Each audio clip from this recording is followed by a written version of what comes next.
இந்தியாவிற்கு அமெரிக்கா விதித்துள்ள பரஸ்பர வரியினால் திருப்பூர் சிறு குறு நிறுவனங்களுக்கு பாதகமான சூழல் உருவாகுவதாக ஏற்றுமதி மற்றும் உற்பத்தியாளர் சங்க தலைவர் முத்துரத்தினம் தெரிவித்துள்ளார். அமெரிக்க அதிபராக பதவியேற்ற டொனால்ட் ட்ரம்ப் இந்தியாவிலிருந்து இறக்குமதி செய்யப்படும் பொருள்களுக்கு 26 விழுக்காடு பரஸ்பர வரியை அறிவித்திருக்கிறார்.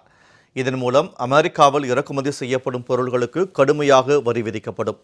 இதனால் நாட்டின் அந்நிய செலாவணி உயரக்கூடும் என ஆயத்த ஆடை ஏற்றுமதியாளர்கள் வேதனை தெரிவிக்கின்றனர். இதுகுறித்து செய்தியாளர்களிடம் பேசிய திருப்பூர் ஏற்றுமதி மற்றும் உற்பத்தியாளர் சங்க தலைவர் முத்துரத்தினம், திருப்பூரிலிருந்து வெளிநாடுகளுக்கு 40,000 கோடி ரூபாய் அளவிற்கு ஏற்றுமதி வர்த்தகம் நடைபெறுகிறது என்றும், இந்த சூழலில் இந்தியாவிற்கு அமெரிக்க அரசு விதித்துள்ள பரஸ்பர வரியினால் திருப்பூரில் உள்ள 90 விழுக்காடு சிறு குறு ஆடை உற்பத்தி நிறுவனங்களுக்கு பாதகமான சூழல் உருவாகுவதாகவும் தெரிவித்தார். ஆயத்த ஆடைகளை ஏற்றுமதி செய்யும் போது அந்நிய செலாவணி உயரும் எனவும், அதனை தக்க வைத்துக் கொள்வது இந்திய அரசின் கையில்தான் உள்ளதாகவும் முத்துரத்தினம் தெரிவித்தார். இப்போ அமெரிக்கா 26% வரி அப்படிங்கும் போது இன்னும் எங்களுக்கு பார்த்தீங்கன்னா இன்னும் இது எங்களுக்கு இன்னும் பாரமாக தான் அமைப்போகுது.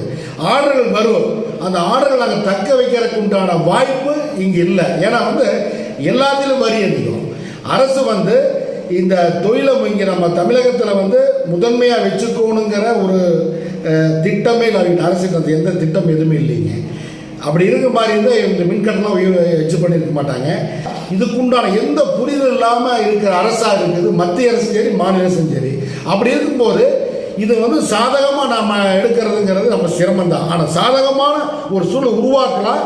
அது அரசு எந்த அளவு புரிதல் அரசுக்கு இருக்குது அப்படிங்கிறத கேள்விக்குரிய இருக்கு.